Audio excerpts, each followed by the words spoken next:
Good morning guys. আজি পুৱা আহি দেখিলোঁ যে বৰষুণ দিছে আৰু আজি মই মোৰ সৰু গাৰ্ডেনখনত আহিলোঁ। প্ৰথম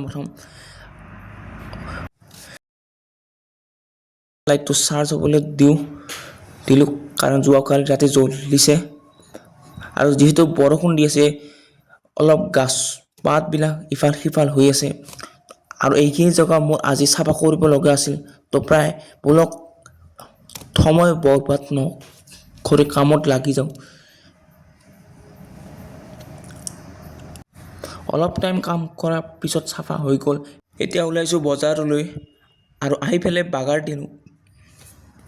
সন্ধিয়া আহিছোঁ, মই চ'লাৰ লাইটটো প্ৰথমে অন কৰোঁ কাৰণ আজি আমাৰ সেই ষ্ট্ৰীট লাইটটো জ্বলা নাই আৰু মোৰ এই চ'লাৰ লাইটটো অলপ পোহৰ হয় আৰু গাইজ কমেণ্ট কৰক এইখন গাৰ্ডেন ৰেন'ভেট কৰা ভিডিঅ'ৰ বাবে।